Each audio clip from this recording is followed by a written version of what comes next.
ਸਾਹਿਬ ਜੀ।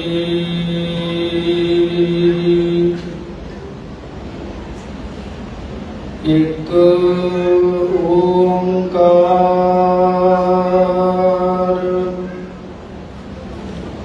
ਸਤਿਨਾਮ ਕਰਤਾ ਪੁਰਖ ਨਿਰਭਉ ਨਿਰਵੈਰ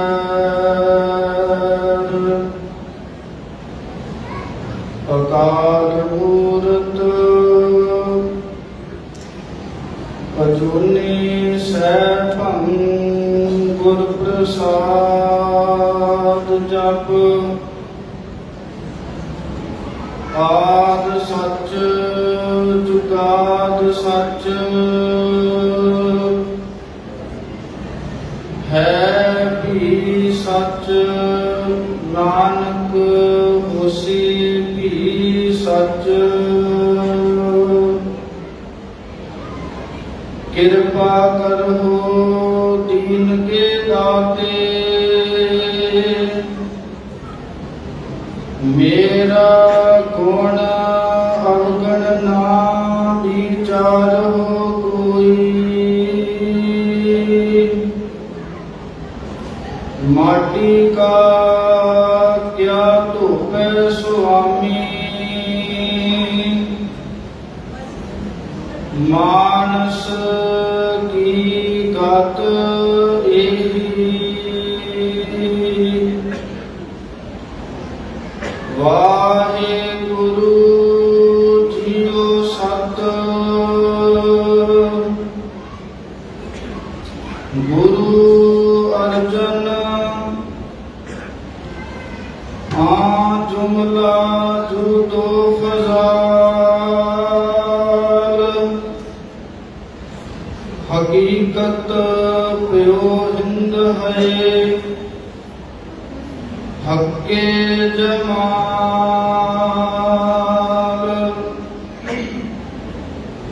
ਗੁਰੂ ਅਰਜਨ ਆ ਜੁਮਲਾ ਜੁਦੋ ਫਜ਼ਾਲ ਹਕੀਕਤ ਪਿਓ ਹਿੰਦ ਹੈ ਹੱਕੇ ਜਮਾਲ।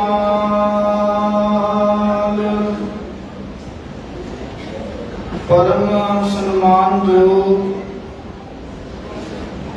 ਸਤਿਗੁਰਾਂ ਦੀ ਸਾਜੀ ਨਵਾਜੀ ਗੁਰੂ ਰੂਪ ਗੁਰੂ ਖਾਲਸਾ ਗੁਰੂ ਸੰਗਤ ਜੀਓ। ਆਪਾਂ ਸਰਬੱਤ ਗੁਰੂ ਦੀਆਂ ਸੰਗਤਾਂ ਆਦ ਸ੍ਰੀ ਗੁਰੂ ਗ੍ਰੰਥ ਸਾਹਿਬ ਜੀ ਦੀ ਪਾਵਨ ਪਵਿੱਤਰ ਹਜ਼ੂਰੀ ਦੇ ਅੰਦਰ ਸ਼ਹੀਦਾਂ ਦੇ ਸਰਤਾਜ ਸ਼ਾਂਤੀ ਦੇ ਪੁੰਜ ਸਾਹਿਬ ਸ੍ਰੀ ਗੁਰੂ ਅਰਜਨ ਦੇਵ ਮਹਾਰਾਜ ਜੀ ਦੀ ਲਾਸਾਨੀ ਸ਼ਹਾਦਤ ਦੇ ਸੰਬੰਧ ਦੇ ਵਿੱਚ ਇਕੱਤਰਿਤ ਹੋ ਕਰਕੇ ਆਪਣੇ ਜੀਵਨ ਦੀਆਂ ਅਮੋਲਕ ਘੜੀਆਂ ਨੂੰ ਸਫਲ ਕਰਨ ਦਾ ਯਤਨ ਕਰਦੇ ਹਾਂ, ਜਿਸ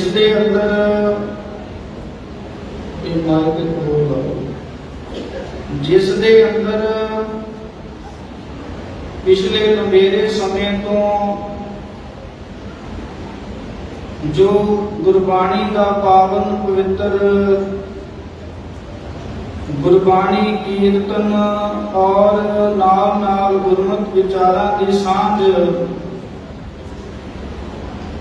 ਰਾਗੀ ਮਹਿਤਾਬ ਸਿੰਘ ਜੀ ਦੇ ਪਾਸੋਂ ਸ਼ਰਵਣ ਕਰਕੇ ਔਰ ਉਸ ਤੋਂ ਬਾਅਦ ਦੋ ਗੁਰਮੁਖਾਂ ਦੇ ਪਾਸੋਂ ਜੋ ਸਮੇਂ ਦੇ ਹਾਲਾਤ ਸਨ ਉਹਨਾਂ ਦੇ ਬਾਬਤ ਆਪ ਜੀ ਨੇ ਸ਼ਰਵਣ ਕੀਤਾ ਹੈ। ਅੱਜ ਦਾ ਜੋ ਪਾਵਨ ਪਵਿੱਤਰ ਜੋ ਲਾਸਾਨੀ ਸ਼ਹਾਦਤ ਦਾ ਦਿਨ ਹੈ, ਉਸ ਸੰਬੰਧ ਦੇ ਵਿੱਚ ਆਪਾਂ ਗੁਰ ਇਤਿਹਾਸ ਔਰ ਉਸ ਇਤਿਹਾਸ ਦੇ ਵਿੱਚੋਂ ਆਪਾਂ ਕੀ ਸਿੱਖਿਆ ਲੈਣੀ ਹੈ, ਇਸ ਨੂੰ ਸਮਝਣ ਦਾ ਯਤਨ ਕਰਨਾ ਹੈ। ਆਓ ਸਭ ਤੋਂ ਪਹਿਲਾਂ ਗੁਰੂ ਕੀ ਬਖਸ਼ਿਸ਼ ਕੀਤੀ ਹੋਈ ਗੁਰਫਤਿਹ ਪ੍ਰਵਾਨ ਕਰੋ ਜੀ। ਗੱਜ ਵੱਜ ਕੇ ਬੁਲਾਣਾ ਕਰੋ। ਵਾਹਿਗੁਰੂ ਜੀ ਕਾ ਖਾਲਸਾ, ਵਾਹਿਗੁਰੂ ਜੀ ਕੀ ਫਤਿਹ। ਸੰਸਾਰ ਦੇ ਅੰਦਰ ਆਦਿ ਕਾਲ ਤੋਂ ਲੈ ਕੇ ਬੜੇ ਬੜੇ ਸੂਰਬੀਰ ਯੋਧੇ ਵਿਦਵਾਨ ਮਹਾਂਪੁਰਖ ਹੋਏ ਨੇ, ਪਰ ਜਿਹੜਾ ਆਪਾਂ ਸ਼ਬਦ ਸ੍ਰੀ ਗੁਰੂ ਅਰਜਨ ਦੇਵ ਮਹਾਰਾਜ ਜੀ ਦੇ ਲਈ ਵਰਤਦੇ ਹਾਂ ਕਿ ਸ਼ਹੀਦਾਂ ਦੇ ਸਰਤਾਜ, ਇਹ ਸ਼ਹੀਦਾਂ ਦੇ ਸਰਤਾਜ ਆਪਾਂ ਕਿਉਂ ਵਰਤਦੇ ਹਾਂ, ਪਹਿਲਾਂ ਇਸ ਗੱਲ ਦੀ ਵਿਚਾਰ ਕਰ ਲਈਏ। ਜਿਸ ਪ੍ਰਕਾਰ ਪ੍ਰਿੰਸੀਪਲ ਗੰਦਾ ਸਿੰਘ ਜੀ ਨੇ ਇੱਕ ਬਚਨ ਲਿਖੇ ਨੇ, ਇਹ ਪੁਤਲਾ ਪ੍ਰੇਮ ਦਾ ਗੁਰੂ ਅਰਜਨ ਮਹਾਰਾਜ ਹੈ। ਸਭ ਸ਼ਹੀਦਾਂ ਨੇ ਮਿਲ ਕਿਹਾ ਇਹ ਸਾਡਾ ਸਰਤਾਜ ਹੈ, ਕਿਉਂਕਿ ਸ਼ਹੀਦਾਂ ਦੇ ਸਰਤਾਜ ਹੋਣ ਦਾ ਜੇ ਕਿਸੇ ਨੂੰ ਕਾਬਲੀਅਤ ਔਰ ਫਖਰ ਮਹਿਸੂਸ ਹੋਇਆ ਹੈ ਤਾਂ ਉਹ ਹੈ ਸਿੱਖ ਕੌਮ ਦੇ ਅੰਦਰ ਸਾਹਿਬ ਸ੍ਰੀ ਗੁਰੂ ਅਰਜਨ ਦੇਵ ਮਹਾਰਾਜ ਜੀ। ਹੁਣ ਆਪਾਂ ਇਹ ਵਿਚਾਰ ਕਰੀਏ ਕਿ ਕਿਉਂ ਕਿਹਾ ਜਾਂਦਾ ਹੈ, ਕਿਉਂਕਿ ਕੋਈ ਸ਼ਹੀਦੀ ਹੁੰਦੀ ਹੈ ਜਿਸ ਦੇ ਮਗਰ ਬਹੁਤਾਤ ਵੱਡੇ ਕਾਰਨ ਹੁੰਦੇ ਨੇ। ਕਈ ਵਾਰ ਕਾਰਨ ਹੁੰਦਾ ਹੈ ਮਾਇਆ, ਕਈ ਵਾਰ ਕਾਰਨ ਬਣਦੀ ਹੈ ਸਾਡੇ ਘਰ ਦੀ ਆਪਸੀ ਲੜਾਈ। ਪਰ ਜਦੋਂ ਸ੍ਰੀ ਗੁਰੂ ਅਰਜਨ ਦੇਵ ਮਹਾਰਾਜ ਜੀ ਦੀ ਪਾਵਨ ਪਵਿੱਤਰ ਸ਼ਹੀਦੀ ਹੋਈ, ਦਾਸ ਇੱਕ ਇੱਥੇ ਬੇਨਤੀ ਕਰਦੇ ਨੇ ਕਿ ਜਿਵੇਂ ਇੱਕ ਗੁਰਮੁਖ ਬੋਲਦੇ ਸਨ ਕਿ ਇਸ ਗੁਰਪੁਰਬ ਦੀਆਂ ਬਹੁਤ ਬਹੁਤ ਵਧਾਈਆਂ। ਚਲੋ ਜਾਣੇ ਅਣਜਾਣੇ ਵਧਾਈਆਂ ਨਹੀਂ ਕਈ ਦੀਆਂ ਹੁੰਦੀਆਂ, ਇਹ ਕਈ ਦੀਆਂ ਹੁੰਦੀਆਂ ਕਿ ਗੁਰਪੁਰਬ ਨੂੰ ਨਤਮਸਤਕ ਹੋ ਰਹੇ ਹਾਂ, ਕਿਉਂਕਿ ਸਾਨੂੰ ਤਾਂ ਦੀਆਂ ਵਧਾਈਆਂ ਨੇ, ਸਾਡੇ ਤੇ ਗੁਰੂ ਸ਼ਹੀਦ ਹੋਏ ਨੇ। ਇਸ ਲਈ ਇਹ ਜੋ ਸ਼ਹੀਦੀ ਹੈ ਇਸ ਨੂੰ ਅਸੀਂ ਕੋਟਾਨ ਕੋਟ ਨਮਸਕਾਰ ਕਰਦੇ ਹਾਂ। ਤੇ ਇੱਕ ਘਟਨਾ ਇਤਿਹਾਸ ਦੇ ਵਿੱਚੋਂ ਲੈ ਲਈਏ, ਜਿਹੜੀ ਆਮ ਕਰਕੇ ਆਪਾਂ ਬਹੁਤੇ ਪ੍ਰਚਾਰਕਾਂ ਦੇ ਮੁਖ ਤੋਂ ਨਹੀਂ ਸ਼ਰਵਣ ਕਰਦੇ, ਕਿਉਂਕਿ ਆਮ ਕਰਕੇ ਜਿਹੜਾ ਚੰਦੂ ਲਾਲ ਜਾਂ ਉਸ ਦਾ ਨਾਮ ਚੰਦੂ ਸ਼ਾਹ ਕਰਕੇ ਵੀ ਆਇਆ ਹੈ, ਜਿਸ ਨੂੰ ਸਿੱਖ ਕੌਮ ਦੇ ਵਿੱਚ ਚੰਦੂ ਦੁਸ਼ਟ ਦੇ ਨਾਮ ਦੇ ਨਾਲ ਜਾਣਿਆ ਜਾਂਦਾ ਹੈ। ਆਮ ਕਰਕੇ ਉਸ ਦੇ ਸਿਰ ਦੇ ਉੱਪਰ ਇਹ ਮੜ ਦਿੱਤਾ ਜਾਂਦਾ ਹੈ ਕਿ ਉਸ ਦੇ ਕਰਕੇ ਸ਼ਹੀਦੀ ਹੋਈ, ਪਰ ਅਸਲ ਦੇ ਵਿੱਚ ਜਿਹੜੇ ਰਾਜਨੀਤਿਕ ਲੋਕ ਹੁੰਦੇ ਨੇ ਉਹ ਕਦੇ ਵੀ ਆਪ ਸਾਹਮਣੇ ਨਹੀਂ ਆਉਂਦੇ। ਉਹ ਕਿਸੇ ਨੂੰ ਮੋਹਰਾ ਬਣਾ ਕਰਕੇ ਕਿਸੇ ਦੇ ਮੋਢੇ ਤੇ ਰੱਖ ਕੇ ਬੰਦੂਕ ਚਲਾਉਂਦੇ ਨੇ। ਉਸੇ ਪ੍ਰਕਾਰ ਹੀ ਇਸ ਸ਼ਹੀਦੀ ਦੇ ਵਿੱਚ ਹੋਇਆ। ਹਾਲਾਂਕਿ ਚੰਦੂ ਦਾ ਬਹੁਤ ਵੱਡਾ ਵਿੱਚ ਰੋਲ ਨਹੀਂ ਸੀ ਕਿ ਸ਼ਹੀਦੀ ਦੇ ਵਿੱਚ ਇਹ ਅਸਲ ਜਿਹੜਾ ਸ਼ਹੀਦੀ ਦਾ ਕਾਰਨ ਸ਼ੁਰੂ ਕਿੱਥੋਂ ਹੁੰਦਾ ਹੈ। ਇਸਲਾਮ ਧਰਮ ਦੇ ਵਿੱਚ ਇੱਕ ਅਹਿਮਦ ਸਰਹੰਦੀ, ਉਸ ਪੀਰ ਦਾ ਨਾਮ ਅਹਿਮਦ ਸਰਹੰਦੀ ਕਰਕੇ ਸੀ। ਇਹ ਇਸਲਾਮ ਦੇ ਅੰਦਰ ਬੜਾ ਦੁਸ਼ਟ ਆਤਮਾ ਵਾਲਾ ਪੀਰ ਸੀ, ਜਿਹੜਾ ਸ੍ਰੀ ਗੁਰੂ ਨਾਨਕ ਦੇਵ ਮਹਾਰਾਜ ਜੀ ਦੇ ਇਸ ਚਲਾਏ ਹੋਏ ਧਰਮ ਤੋਂ ਬਹੁਤ ਈਰਖਾ ਕਰਦਾ ਸੀ। मन दे विच सोचता रहंदा सी कि कदों ये जिहड़ी चल रही कौम, चल रही जिहड़ियां 5 पीढ़ियां तक श्री गुरु अर्जन देव महाराज तक ये कौम आ गई है, इसनूं किवें खत्म किया जा सके। मन ही मन अहमद सरहंदी सोचता रहता। एक समा ऐसा आया कि जिहड़ा अकबर बादशाह सीगा, उसदी एक बेगम घर वाली का नाम सी अजमेर। इस अजमेर जिहड़ी बेगम सी, इस दे हिंदू घराने दे नाल संबंध सन। उस दे पेट दे विचों एक बच्चा जन्मिया जिसका नाम रखिया गया सलीम। ये सलीम जिहड़ा सी बड़ा अयाश किस्म का माड़े आचरण वाला मनुख होया। ते इस सलीम दे अगे पुत्र पैदा होया खुसरो। ते जिहड़ा अकबर बादशाह सी वो चाहुंदा सी कि इस राजगद्दी का जिहड़ा मालिक मेरा पुत्र खुसरो होवे। पर उधर जदों सलीम नूं ये गल पता लगी कि मैनूं जिहड़ी पदवी मिलनी है वो मेरे पुत्र नूं मिल जानी, मैं तां कख दा नहीं रहना। ते इस सलीम ने बगावत कर दी, दिल्ली तो दौड़ के बंगाल वाल चला गया। ते बंगाल दे विच अकबर का एक दोस्त सी जिसका नाम फजूल करके आउंदा है, अब्दुल फजूल। इस अकबर के मित्र अब्दुल फजूल नूं जिहड़ा सलीम सी इसने मार दिता, जिसनूं अकबर नूं बहुत गुस्सा आया, बहुत दुखी होया। ते उत्थे इसकी मुलाकात सलीम की जिहड़ी मुलाकात वो अहमद सरहंदी पीर के नाल होंदी है। ते सलीम ने अहमद सरहंदी पीर नूं बेनती की कि मेरा जिहड़ा पिता अकबर है वो मैनूं राजगद्दी ने घेरिया, तुसीं विच विचोले पै के तुसीं कोई राजनीति खेड के वो जिहड़ी पदवी है वो मैनूं दिवाओ। ते इस पीर ने आख्या कि मैं तैनूं पदवी तां दिवा देवांगा, पर मेरी एक शर्त है कि ये जिहड़ी गुरु नानक साहब महाराज जी तो चलती आ रही गुरता गद्दी है, इसका खात्मा करना है, इसनूं इस दुनिया के तख्ते के ऊपर मिटाना है। ते सलीम ने हां दे विच हां भरी ते खुदा नूं विच विचोला पा के खुदा की सौं चक के इस सलीम ने आख्या कि मैं जरूर ये जिहड़ा तेरा काम है, तेरी जिहड़ी इच्छा है उसनूं पूरा करांगा। उधर अहमद सरहंदी पीर ने अकबर के नाल राबता करके जिहड़ा ये सलीम सी और अकबर की सुलह करा दी। ते जिहड़ी अकबर की राजगद्दी सी उसका जिहड़ा मालिक है वो सलीम नूं बना दिता। जदों वो राजगद्दी ते बैठा ते राजगद्दी तो बैठण तो बाद उसने अपना नाम रखिया जहांगीर। जहांगीर अगे की करता है,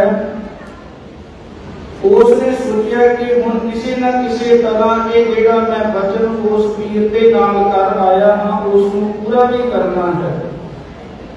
उधर पता लगा कि श्री गुरु अर्जन देव महाराज जी के छोटे छोटे बहुत बैरी ने। हुण आपां छोटे कारणों का जिक्र करते हैं। दास ने जिवें शुरू दे विच जिक्र कीता सी कि श्री गुरु अर्जन देव महाराज जी के शहीदी के बहुत कारण सन, बाकी जिहड़े कारण वो छोटे छोटे कारण सन। बड़ा कारण यह सी कि इस दुनिया के तख्त ते एक होर धर्म पैदा होने जा रहा है जिहड़ा इस्लाम कदे भी कबूल करन तो गुरेज करता सी। ते छोटे कारण की सी?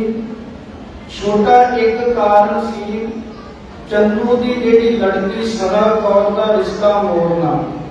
ਆਪਾਂ ਸੰਖੇਪ ਦੇ ਵਿੱਚ ਗੱਲ ਕਰਾਂਗੇ ਕਿ ਜਦੋਂ ਚੰਦੂ ਦੀ ਲੜਕੀ ਸਦਾ ਕੌਰ ਦਾ ਰਿਸ਼ਤਾ ਸ੍ਰੀ ਹਰਿਗੋਬਿੰਦ ਸਾਹਿਬ ਜੀ ਦੇ ਨਾਲ ਤੈਅ ਹੋਇਆ ਤੇ ਜਦੋਂ ਜਿਹੜੇ ਭੇਜੇ ਹੋਏ ਪੰਡਤ ਬ੍ਰਾਹਮਣ ਰਿਸ਼ਤਾ ਤੈਅ ਕਰਕੇ ਚੰਦੂ ਦੇ ਕੋਲ ਆਏ ਤੇ ਚੰਦੂ ਨੇ ਹੰਕਾਰ ਦੇ ਵਿੱਚ ਆਖਿਆ ਕਿ ਤੁਸੀਂ ਚੁਬਾਰੇ ਦੀ ਜਿਹੜੀ ਇੱਟ ਉਹ ਬੋਰੀ ਨੂੰ ਲਾ ਚਲੇ ਹੋ। ਭਾਵ ਕਿ ਅਸੀਂ ਸਾਡਾ ਜਿਹੜਾ ਧਰਮ ਹੈ ਉਹ ਇੱਕ ਚੁਬਾਰੇ ਦੇ ਵਾਂਗ ਹੈ ਤੇ ਜਿਹੜੇ ਇਹ ਸਿੱਖ ਹਨ ਜਾਂ ਸ੍ਰੀ ਗੁਰੂ ਅਰਜਨ ਦੇਵ ਮਹਾਰਾਜ ਜੀ ਹਨ ਇਹ ਇੱਕ ਬੋਰੀ ਦੀ ਇੱਟ ਵਾਂਗ ਹੈ। ਇਸ ਲਈ ਇਹ ਇੱਕ ਕਾਰਨ ਬਣਿਆ। ਉਧਰ ਦਿੱਲੀ ਤੋਂ ਸਿੱਖਾਂ ਨੇ ਇੱਕ ਚਿੱਠੀ ਲਿਖ ਕੇ ਭੇਜੀ ਸ੍ਰੀ ਗੁਰੂ ਅਰਜਨ ਦੇਵ ਮਹਾਰਾਜ ਨੂੰ ਕਿ ਇਹ ਜਿਹੜਾ ਦੁਸ਼ਟ ਚੰਦੂ ਹੈ ਇਹ ਸਿੱਖ ਧਰਮ ਦੇ ਲਈ ਇਹਨੇ ਮਾੜੇ ਵਚਨ ਬੋਲ ਰਿਹਾ ਹੈ ਤੇ ਚਿੱਠੀ ਦੇ ਵਿੱਚ ਇਹ ਬੇਨਤੀ ਕੀਤੀ ਕਿ ਇਹ ਜਿਹੜਾ ਰਿਸ਼ਤਾ ਹੈ ਇਸ ਨੂੰ ਕਿਸੇ ਵੀ ਸ਼ਰਤ ਤੇ ਕਬੂਲ ਨਾ ਕੀਤਾ ਜਾਵੇ। ਇਹ ਗੱਲ ਸੁਣਦਿਆਂ ਕਿ ਇੰਨਾ ਮਾੜਾ ਬੋਲਿਆ ਹੈ ਤੇ ਸੰਗਤ ਨੇ ਹੁਕਮ ਕੀਤਾ ਹੈ ਤੇ ਉਹ ਜਿਹੜੇ ਰਿਸ਼ਤਾ ਕਰਨ ਆਏ ਨਾਈ ਆਦਿਕ ਬ੍ਰਾਹਮਣ ਆਦਿਕ ਉਹਨਾਂ ਨੂੰ ਕਹਿ ਦਿੱਤਾ ਕਿ ਇਹ ਜਿਹੜਾ ਰਿਸ਼ਤਾ ਸਾਨੂੰ ਕਬੂਲ ਨਹੀਂ। ਤੇ ਜਦੋਂ ਚੰਦੂ ਦੇ ਪਾਸ ਇਹ ਗੱਲ ਪਹੁੰਚੀ ਕਿ ਰਿਸ਼ਤਾ ਤੋੜ ਦਿੱਤਾ ਹੈ ਇਹ ਇੱਕ ਵੈਰੀ ਰੂਪ ਹੋ ਕੇ ਇਸ ਦਾ ਆਕਾਰ ਬਣਿਆ। ਇੱਕ ਇਹ ਕਾਰਨ ਹੈ ਸ਼ਹੀਦੀ ਦਾ। ਦੂਸਰਾ ਕਾਰਨ ਸੀ ਛੋਟਾ ਕਿ ਆਪ ਜੀ ਦਾ ਜਿਹੜਾ ਵੱਡਾ ਭਰਾਤਾ ਬਾਬਾ ਪ੍ਰਿਥੀ ਚੰਦ ਜੀ ਸਨ। ਹੁਣ ਇੱਥੇ ਕਈ ਵਾਰ ਇੱਕ ਸ਼ੰਕਾ ਇਹ ਵੀ ਆ ਜਾਂਦੀ ਹੈ ਕਿ ਕਈ ਵਾਰ ਜਿਹੜੇ ਪ੍ਰਚਾਰਕ ਗੁਰਸਿੱਖ ਨੇ ਉਹ ਬੋਲਦੇ ਨੇ ਪ੍ਰਿਥੀਆ, ਹਾਲਾਂਕਿ ਸ੍ਰੀ ਗੁਰੂ ਅਰਜਨ ਦੇਵ ਮਹਾਰਾਜ ਜੀ ਦੇ ਨਾਲ ਬਹੁਤ ਈਰਖਾ ਕਰਦੇ ਸਨ ਪਰ ਉਸ ਦੇ ਨਾਲ ਸ੍ਰੀ ਗੁਰੂ ਰਾਮਦਾਸ ਮਹਾਰਾਜ ਜੀ ਦੇ ਪੁੱਤਰ ਵੀ ਸਨ। ਇਸ ਲਈ ਬਾਬਾ ਪ੍ਰਿਥੀਆ ਕੀ ਕਰਦਾ ਸੀ ਕਿ ਨਾ ਮੈਨੂੰ ਗੱਦੀ ਮਿਲੀ ਹੈ ਨਾ ਮੇਰੇ ਪੁੱਤਰ ਮਿਹਰਬਾਨ ਪਦਵੀ ਮਿਲਣੀ ਹੈ। ਇਸ ਈਰਖਾ ਦੇ ਵਸ ਹੋਇਆ ਜਿਹੜਾ ਬਾਬਾ ਪ੍ਰਿਥੀਆ ਸੀ ਇਸ ਨੇ ਕੀ ਕੀਤਾ ਕਿ ਦਿੱਲੀ ਸ਼ਿਕਾਇਤ ਕੀਤੀ ਤੇ ਬਹਾਨਾ ਕੀ ਬਣਾਇਆ?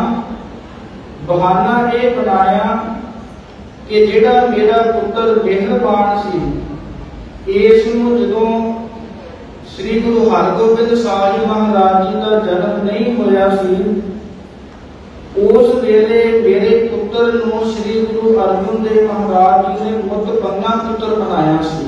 ਮੁੱਤਬੰਨਾ ਕਹਿੰਦੇ ਹਨ ਜਿਵੇਂ ਆਪਾਂ ਔਲਾਦ ਝੋਲੀ ਪਵਾ ਲੈਂਦੇ ਹਾਂ। ਤੇ ਜਦੋਂ ਇਹ ਸ਼ਿਕਾਇਤ ਦਿੱਲੀ ਕੀਤੀ ਗਈ ਤੇ ਉਧਰ ਜਿਹੜੇ ਮਾੜੀ ਬਿਰਤੀ ਵਾਲੇ ਸੁਲਹੀ ਖਾਨ ਤੇ ਸੁਲਭੀ ਖਾਨ ਜਿਹੜੇ ਆਪਸ ਦੇ ਵਿੱਚ ਚਾਚਾ ਭਤੀਜਾ ਸਨ ਇਹਨਾਂ ਦੇ ਨਾਲ ਰਾਬਤਾ ਕਰਕੇ ਸ੍ਰੀ ਗੁਰੂ ਅਰਜਨ ਦੇਵ ਮਹਾਰਾਜ ਜੀ ਉੱਪਰ ਚੜ੍ਹਾਈ ਕੀਤੀ ਤੇ ਚਲੋ ਦੁਸ਼ਟਾਂ ਦਾ ਰਸਤੇ ਦੇ ਵਿੱਚ ਹੀ ਖਾਤਮਾ ਹੋਇਆ। ਉਧਰ ਜਿਹੜਾ ਜਹਾਂਗੀਰ ਸਲੀਮ ਤੋਂ ਬਣਿਆ ਜਹਾਂਗੀਰ ਇਸ ਨੇ ਹੁਕਮ ਕਰ ਦਿੱਤਾ ਕਿ ਸ੍ਰੀ ਗੁਰੂ ਅਰਜਨ ਦੇਵ ਮਹਾਰਾਜ ਜੀ ਨੂੰ ਸ਼ਹੀਦ ਕਰ ਦਿੱਤਾ ਜਾਵੇ ਕਿਉਂਕਿ ਉਹ ਸਰਹੰਦੀ ਪੀਰ ਦੇ ਨਾਲ ਵਾਅਦਾ ਕਰਕੇ ਆਇਆ ਸੀ।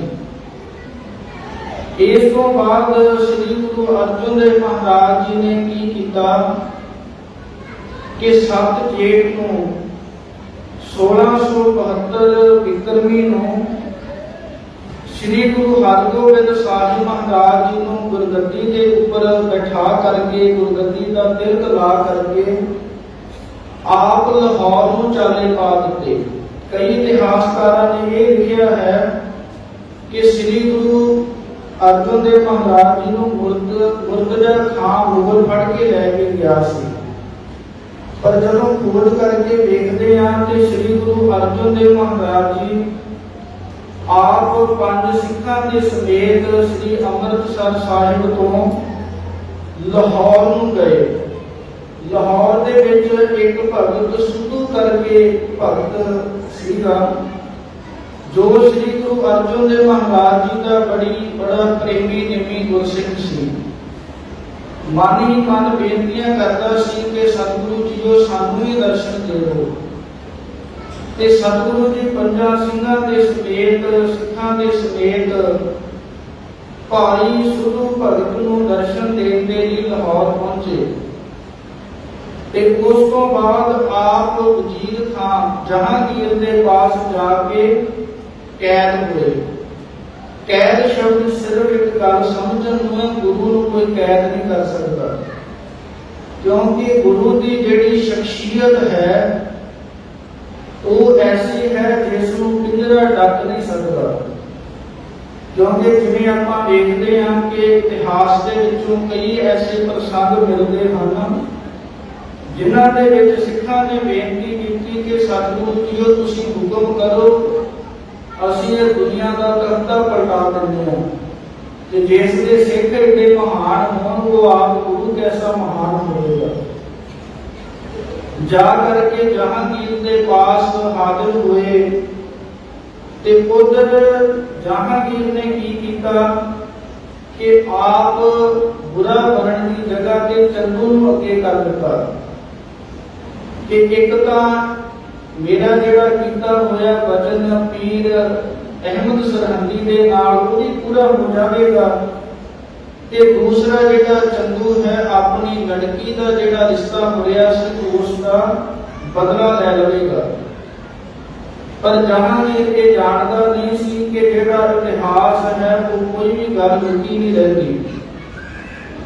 ਇਹ ਇੱਕ ਤੁਜ਼ਕੋ ਜਹਾਂਗੀਰ ਇੱਕ ਫਾਰਸੀ ਦੇ ਵਿੱਚ ਕਿਤਾਬ ਹੈ। ਤੁਜ਼ਕੋ ਜਹਾਂਗੀਰ ਦੇ ਅੰਦਰ ਇਹ ਗੱਲ ਲਿਖੀ ਹੈ ਕਿ ਜਹਾਂਗੀਰ ਨੇ ਆਪ ਇਹ ਹੁਕਮ ਦਿੱਤਾ ਕਿ ਸ੍ਰੀ ਗੁਰੂ ਅਰਜਨ ਦੇਵ ਮਹਾਰਾਜ ਜੀ ਨੂੰ ਵੱਡੇ ਤੋਂ ਵੱਡੇ, ਜ਼ਖਮੀ ਤੋਂ ਜ਼ਖਮੀ ਜਿਹੜੇ ਤਸੀਹੇ ਨੇ ਉਹ ਦੇ ਕੇ ਸ਼ਹੀਦ ਕਰ ਦਿਓ। ਤੇ ਇਸ ਤੋਂ ਬਾਅਦ ਚੰਦੂ ਪਾਪੀ ਨੇ ਸਜ਼ਾ ਕਿਹੜੀਆਂ ਦਿੱਤੀਆਂ। ਪਹਿਲੀ ਸਜ਼ਾ ਸ੍ਰੀ ਗੁਰੂ ਅਰਜਨ ਦੇਵ ਮਹਾਰਾਜ ਜੀ ਨੂੰ ਇਹ ਦਿੱਤੀ ਕਿ ਪਹਿਲੀ ਰਾਤ ਬਿਨਾਂ ਪਾਣੀ ਤੋਂ, ਬਿਨਾਂ ਕੋਈ ਅੰਨ ਪਾਣੀ ਛਕੇ ਤੋਂ ਔਰ ਜਾਗਦਾ ਰੱਖਣ ਦੀ ਸਿਪਾਹੀਆਂ ਨੂੰ ਇਹ ਹੁਕਮ ਦੇ ਦਿੱਤਾ ਕਿ ਕਿਸੇ ਵੀ ਪ੍ਰਕਾਰ ਦਾ ਕੋਈ ਜਲ ਪਦਾਰਥ ਛਕਣ ਦੇ ਲਈ ਔਰ ਉਨੀਂਦਰੇ ਰਹਿਣ ਦੇਣਾ ਹੈ, ਸੌਣ ਨਹੀਂ ਦੇਣਾ। ਇਹ ਪਹਿਲੀ ਰਾਤ ਸਜ਼ਾ ਸੁਣਾਈ ਗਈ। ਅਗਲੇ ਦਿਨ ਜਦੋਂ ਇਹ ਚੰਦੂ ਦੁਸ਼ਟ ਫਿਰ ਸਤਿਗੁਰਾਂ ਦੇ ਪਾਸ ਆਇਆ, ਸਤਿਗੁਰਾਂ ਨੂੰ ਕਹਿਣ ਲੱਗਾ ਕਿ ਹਜੇ ਵੀ ਸਮਾਂ ਹੈ, ਹਜੇ ਵੀ ਮੰਨ ਜਾਓ, ਹਜੇ ਵੀ ਮੇਰੀਆਂ ਕਈਆਂ ਹੋਈਆਂ ਗੱਲਾਂ ਨੇ। ਤਿੰਨ ਗੱਲਾਂ ਤੇ ਚੰਦੂ ਅੜਿਆ ਸੀ ਕਿ ਇੱਕ ਤਾਂ ਮੇਰੀ ਲੜਕੀ ਦਾ ਜਿਹੜਾ ਰਿਸ਼ਤਾ ਹੈ ਉਹ ਕਬੂਲ ਕਰ ਲਵੋ, ਦੂਸਰੀ ਇਹ ਗੱਲ ਸੀ ਕਿ ਮੁਹੰਮਦ ਸਾਹਿਬ ਦੀ ਜਿਹੜੀ ਸਿਫਤ ਹੈ ਉਸ ਨੂੰ ਗੁਰਬਾਣੀ ਦੇ ਵਿੱਚ ਦਰਜ ਕੀਤਾ ਜਾਵੇ, ਤੇ ਤੀਸਰੀ ਇਹ ਗੱਲ ਕਹੀ ਸੀ ਕਿ ਜਿਹੜਾ ਤੁਸੀਂ ਖੁਸਰੋ ਦੀ ਮਦਦ ਕੀਤੀ ਹੈ ਉਹ ਹਰਜਾਨਾ ਭਰਨਾ ਕਰੋ। ਤਾਂ ਉਸ ਵੇਲੇ ਸ੍ਰੀ ਗੁਰੂ ਅਰਜਨ ਦੇਵ ਮਹਾਰਾਜ ਜੀ ਨੇ ਇਸ ਦਾ ਮੋੜ ਕੇ ਜਵਾਬ ਦਿੱਤਾ ਕਿ ਜਿਹੜੀ ਤੇਰੀ ਲੜਕੀ ਦਾ ਰਿਸ਼ਤਾ ਮੋੜਨ ਦੀ ਗੱਲ ਹੈ ਉਹ ਸੰਗਤ ਦਾ ਹੁਕਮ ਹੈ। ਜਿਵੇਂ ਆਪਾਂ ਪਾਵਨ ਗੁਰਬਾਣੀ ਦੇ ਅੰਦਰ ਵਚਨ ਪੜ੍ਹਦੇ ਹਾਂ ਕਿ ਸੰਗਤ ਕਾ ਗੁਣ ਬਹੁ ਅਧਿਕਾਰੀ ਪਰ ਸੁਰਾ ਗਨਤ ਉਦਾਰੇ। ਗੁਰੂ ਕੀ ਸੰਗਤ, ਚਾਹੇ ਆਪਾਂ ਕਿਸੇ ਵੀ ਧਰਮ ਨੂੰ ਵੇਖ ਲਈਏ, ਜਿਹੜੀ ਮਹਾਨਤਾ ਸੰਗਤ ਦੀ ਗੁਰੂ ਸਾਹਿਬਾਨ ਜੀ ਨੇ ਸਾਨੂੰ ਬਖਸ਼ਿਸ਼ ਕੀਤੀ ਹੈ। ਕਿਉਂਕਿ ਵਿਦਵਾਨ ਪੁਰਸ਼ ਸੰਗਤ ਦਾ ਅਰਥ ਕਰਦੇ ਨੇ ਸੰਗਤ। ਸੰਗ ਦਾ ਅਰਥ ਹੈ ਭਲੀ ਪ੍ਰਕਾਰ, ਗਤ ਦਾ ਅਰਥ ਹੈ ਮੁਕਤ ਕਰਨਾ। ਜਿਹੜਾ ਮੇਲ ਮਿਲਾਪ ਬੜੇ ਸੁਖਾਲੇ ਢੰਗ ਦੇ ਨਾਲ ਮੁਕਤ ਕਰ ਦੇਵੇ ਉਸ ਨੂੰ ਸੰਗਤ ਕਿਹਾ ਜਾਂਦਾ ਹੈ। ਤੇ ਇਹ ਸਾਨੂੰ ਸੰਗਤ ਦਾ ਹੁਕਮ ਹੋਇਆ ਸੀ ਕਿ ਇਹ ਰਿਸ਼ਤਾ ਕਬੂਲ ਨਹੀਂ ਕਰਨਾ, ਅਸੀਂ ਸੰਗਤ ਦਾ ਹੁਕਮ ਮੋੜ ਨਹੀਂ ਸਕਦੇ। दूसरी जिहड़ी तेरी शर्त है कि मुहम्मद साहब की सिफत गुरबाणी दे विच दर्ज करो। तो सतगुरां ने आख्या सी कि ये अकाल पुरख वाहिगुरू जी की रब्बी बाणी है, इस दे विचों ना अखर घटाया जा सकता ते ना ही इस विच वधाया जा सकता है। चाहे अज के समय दे विच भी आपां ये विचार कर लईए, पिछले समय दे अंदर गुरबाणी दे उपर ऐसे भी हमले हुए ने। एक कहता है कि जिहड़ी भट्टां दी बाणी है उस नूं वखरा कर दो, दूसरा खड़ा होकर ये गल आखदा है कि भगतां दी बाणी उस नूं वखरा कर दो। ये जिन्नी गुरबाणी श्री गुरु अर्जुन देव महाराज जी ने और श्री गुरु गोबिंद सिंह महाराज जी ने सानू लिख के पुरातन स्वरूपां दे विच दे दित्ती, उहदे विचों ना एक शब्द कढ़िया जा सकता है और ना ही एक शब्द पाया जा सकता है।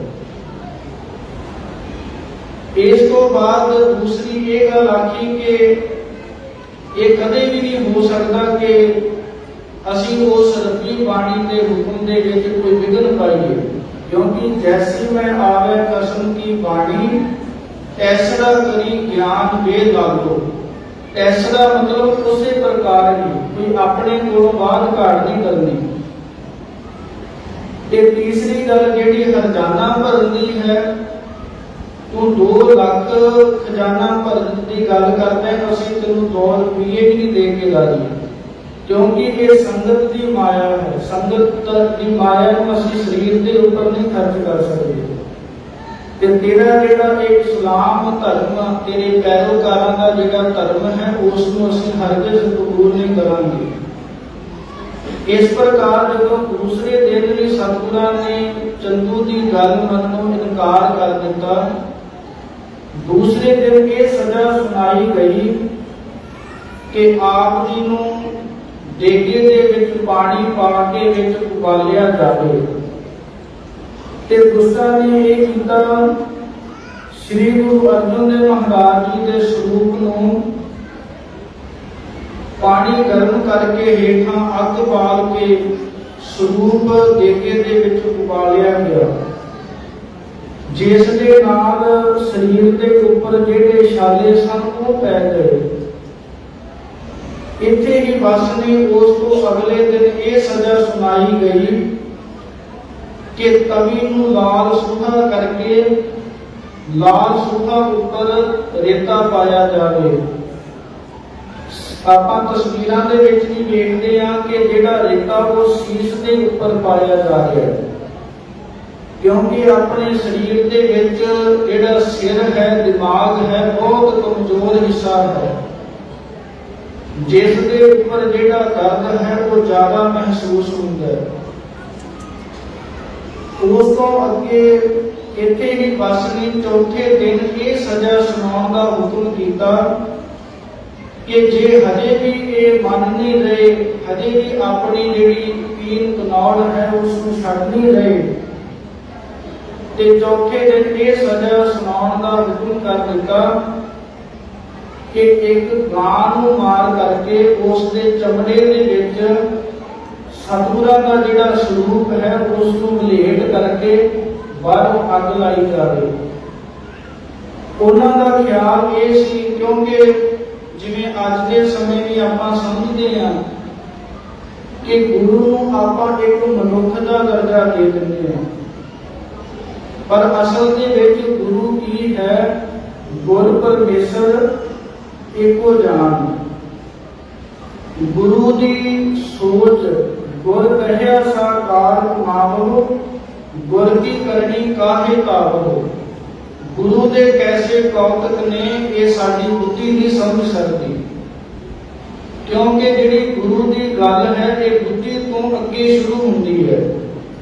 दुनिया की जिन्नी भी पढ़ाई है, राजनीति लोगों की जिन्नी भी सोच है, वो बुद्धि तक खत्म हो जाती है, पर जिहड़ी गुरु की वडियाई, गुरु की करनी के बुद्धि तो ऊपर शुरू होंदी है।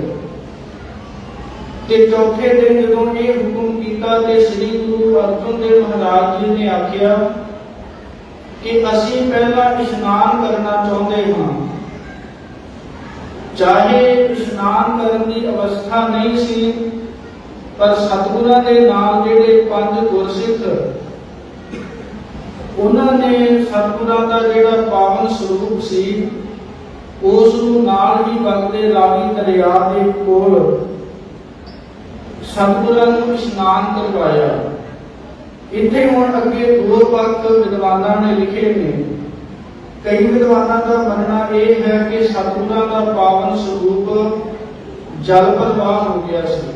ਜਦ ਸਿੱਖਾਂ ਨੇ ਜਲ ਪ੍ਰਵਾਹ ਕਰਨ ਦਾ ਫੈਸਲਾ ਕੀਤਾ, ਜਾਂ ਸ੍ਰੀ ਗੁਰੂ ਅਰਜਨ ਦੇਵ ਮਹਾਰਾਜ ਜੀ ਨੇ ਪਹਿਲਾਂ ਹੀ ਸਿੱਖਾਂ ਨੂੰ ਕਹਿ ਦਿੱਤਾ ਸੀ ਕਿ ਸਾਡਾ ਜਿਹੜਾ ਸਰੀਰ ਹੈ ਇਹ ਪਹਿਲਾਂ ਹੀ ਅਗਨੀ ਦੇ ਨਾਲ ਸੜ ਕੇ ਖਤਮ ਹੋ ਗਿਆ ਹੈ, ਇਸ ਨੂੰ ਜਲ ਪ੍ਰਵਾਹ ਕਰ ਦਿਓ।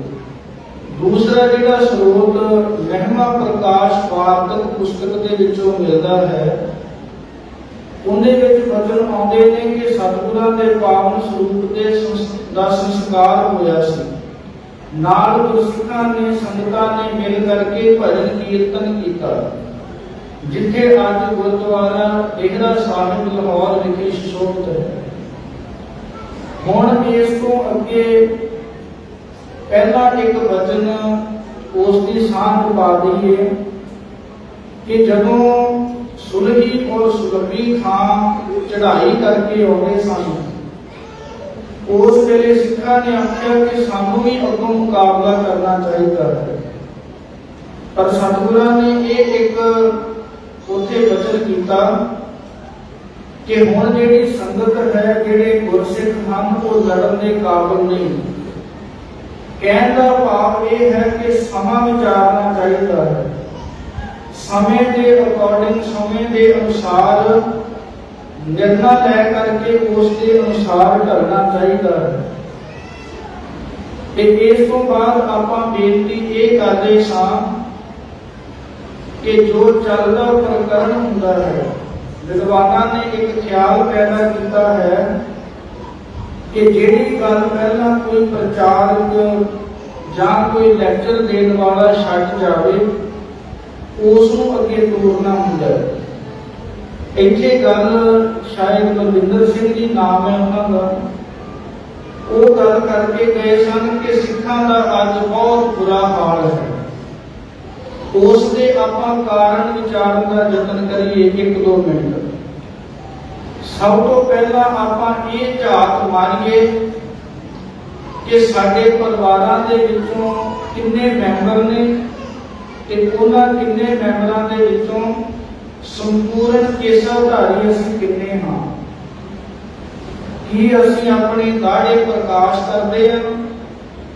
ਕੀ ਅਸੀਂ ਆਪਣੇ ਸਰੀਰ ਦੇ ਵਿੱਚੋਂ ਕੋਈ ਅੰਗ ਦਾ, ਜਿਹੜੀਆਂ ਰੋਮ ਹਨ ਜਾਂ ਕੇਸ ਹਨ, ਉਹਨੂੰ ਕਤਲ ਤਾਂ ਨਹੀਂ ਕਰਵਾਉਂਦੇ? ਕਿਉਂਕਿ ਆਪਾਂ ਕਿਸੇ ਨੂੰ ਦੋਸ਼ ਦੇਣ ਦੀ ਬਜਾਏ ਪਹਿਲਾਂ ਆਪਣੇ ਸਵੈ ਜੀਵਨ ਦੇ ਉੱਪਰ ਵਿਚਾਰ ਕਰੀਏ।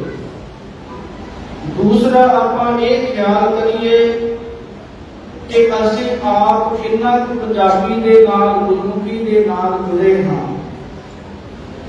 ਕਿਉਂਕਿ ਜਿਵੇਂ ਆਪ ਜੀ ਨੂੰ ਇੱਕ ਜਾਣਕਾਰੀ ਦੇ ਦਈਏ ਕਿ ਜੋ ਗੁਰਮੁਖ ਤਰਨਜੀਤ ਸਿੰਘ ਜੋ ਜੰਮੂ ਤੋਂ ਹੀ ਨੇ, ਉਹਨਾਂ ਨੇ ਬੜੇ ਉੱਦਮ ਉਪਰਾਲਾ ਕਰਕੇ ਗੁਰੂ ਨਾਨਕ ਨਗਰ ਨਿਵਾਸ ਜੋ ਗੁਰਦੁਆਰਾ ਸਾਹਿਬ ਬਾਬਾ ਠਾਕੁਰ ਰੋਜਾ ਸਿੰਘ ਜੀ ਦਾ ਜੋ ਪਾਵਨ ਸਥਾਨ ਸੁਸ਼ੋਭਿਤ ਹੈ ਸੈਕਟਰ 14 ਦੇ ਵਿੱਚ, ਉੱਥੇ ਬੱਚਿਆਂ ਦੀਆਂ ਜੋ ਕਲਾਸਾਂ ਨੇ ਗੁਰਮੁਖੀ ਗੁਰਬਾਣੀ ਸੰਖਿਆ ਦੀਆਂ, ਉਹ ਪ੍ਰਾਰੰਭ ਹੁੰਦੀਆਂ ਨੇ। ਮੈਂ ਇਹ ਗੱਲ ਕਰ ਰਿਹਾ ਸਾਂ ਕਿ ਦੂਸਰਾ ਆਪਾਂ ਇਹ ਨਿਗਾਹ ਮਾਰੀਏ ਕਿ ਅਸੀਂ ਗੁਰਮੁਖੀ ਪੰਜਾਬੀ ਦੇ ਨਾਲ ਕਿੰਨਾ ਕੁ ਜੁੜੇ ਹੋਏ ਹਾਂ। ਕਿਉਂਕਿ ਅਸੀਂ ਪੰਜਾਬੀ ਨੂੰ ਆਪਣੀ ਮਾਤ ਭਾਸ਼ਾ ਆਖਦੇ ਹਾਂ ਤੇ ਜਿਹੜੀ ਮਾਤ ਭਾਸ਼ਾ ਹੁੰਦੀ ਹੈ ਉਹ ਮਾਂ ਦੇ ਵਰਗੀ ਹੁੰਦੀ ਹੈ। ਹੁਣ ਤੁਸੀਂ ਇੱਕ ਵਿਚਾਰ ਕਰੋ ਕਿ ਜੇ ਅਸੀਂ ਆਪਣੀ ਮਾਂ ਨੂੰ ਛੱਡ ਕੇ ਕਿਸੇ ਹੋਰ ਔਰਤ ਨੂੰ ਮਾਂ ਦਾ ਦਰਜਾ ਦੇਵਾਂਗੇ, ਚਾਹੇ ਵੱਡੀਆਂ ਔਰਤਾਂ ਸਾਰੀਆਂ ਮਾਵਾਂ ਬਰਾਬਰ ਨੇ, ਪਰ ਆਪਣੀ ਮਾਂ ਆਪਣੀ ਹੁੰਦੀ ਹੈ। उसे प्रकार चाहे साडे बच्चे इंग्लिश पढ़न, चाहे पंजाबी पढ़न और चाहे वो हिंदी पढ़न, पर सानू सब तो जरूरी है कि सानू गुरमुखी का जिहड़ा ज्ञान है वो होना बहुत जरूरी है। ते इत्थे सवाल एक ये खड़ा हुंदा है कि जरूरी क्यों है? जरूरी तां है क्योंकि फर्ज करो किसी ने बाइबल का ज्ञान लेना होवे कि असल में बाइबल दे विच की ज्ञान है, ते जे उस मनुख ने बाइबल का असल ज्ञान प्राप्त करना है ते उसनूं इंग्लिश का ज्ञान लेना ही पवेगा। चाहे आपां ट्रांसलेट कीतियां हुई पंजाबी विच जां हिंदी दे विच बाइबल मिल जाती है, पर जिहड़ा अर्थ उस भाषा दे विचों निकलना है वो होर भाषा दे विचों नहीं निकल सकता। फिर दूसरा आपां विचार करिए कि जे किसी ने वेद शास्त्र पढ़ने होण ते उसनूं संस्कृत सीखनी ही पवेगी। उसे प्रकार जे असीं गुरबाणी और गुर इतिहास दे जाणू होना चाहुंदे हां ते सानू गुरमुखी जरूर सीखनी ही पवेगी, क्योंकि जिहड़ी अपनी भाषा का ज्ञान है वो सानू दूसरे विचों नहीं मिल सकता। हाँ, कुछ सहायता जरूर आपां लै सकते हैं, पर उनका पूर्ण तौर पे, क्योंकि कई पंजाबी के शब्द ही ऐसे ने, जिवें एक शब्द आपां बोल लईए कि साडी तां वाट लगी हुई है, इहनूं इंग्लिश में की कहांगे? जे आपां शब्द ये वरत लईए कि ठेठ पंजाबी दे विच कई शब्द ऐसे ने जिन्हां नूं इंग्लिश दे विचों समझिया ही नहीं जा सकता। इसलिए आपां इस ते भी जाणू होईए कि लास्ट विच एक दास भाई साहब भाई नंद लाल साहिब जी के बचन जो आपां मंगलां दे विच पढ़े सन उन्हें विचार करके समाप्ति करेगा। भाई साहब भाई नंद लाल साहिब जी सिख कौम के महान विद्वान हुए ने, जिन्हां ने सिख कौम की झोली दे विच तकरीबन 7 ग्रंथ अरबी फारसी के विच लिख करके झोली पाए ने। उन्होंने अपने ग्रंथ के अंदर एक वचन लिखे ने साहिब श्री गुरु अर्जुन देव महाराज जी की पुस्तक के विच। उन्होंने वचन लिखे ने गुरु अर्जन आ जुमला जूदो फसाल, कि जेड़े श्री गुरु अर्जुन देव महाराज जी हैं, जुमला का अर्थ हुंदा है सारियां, जूदो का अर्थ हुंदा है बख्शिश, फजाल का अर्थ हुंदा है मेहर। श्री गुरु अर्जुन देव महाराज जी सारियां बख्शिशां सारियां मेहरां दे मालिक हैं। दूसरी पंक्ति के अंदर वचन लिखे हैं कि हकीकत कयो जिंदे है हके जमाल। जमाल का अर्थ हुंदा है खूबसूरत। परमेश्वर वाहिगुरु जी की जेड़ी खूबसूरत हकीकत मैंने सच्चाई है, 50 हिंदे मैंने उन्होंने कबूल करने वाले ने, उनके पैरोकार ने, क्योंकि सच्चाई संसार के विच बहुत है, पर कबूल करना श्री गुरु अर्जुन देव महाराज जी के हिस्से आया। वो किवें आया है? तेरा भाना मीठा लगे हर नाम पदार्थ नानक मंगे। सतगुरु साहिबान जी साडे सारियां दे उपर मेहर भरिया हथ रखन, जो ये महान समागम शहीदी दे दिहाड़े चल रहे हैं, इस दे अंदर आपां गुरु की संगत दे विचों एक एक गुण सिख करके अपने जीवन दे विच धारण करिए, जिस दे नाल साडा लोक सुखिया और लोक सुखीला हो सके। सो अखीर दे विच दास अपनी वाणी नूं इत्थे विश्राम दिंदा है। होईयां बेअंत भुलां दी खिमा आप संगत साहिब श्री गुरु ग्रंथ साहिब महाराज जी बख्शन योग हैं, बख्श लेना जी। सो बुलाओ फतेह। वाहिगुरु जी का खालसा, वाहिगुरु जी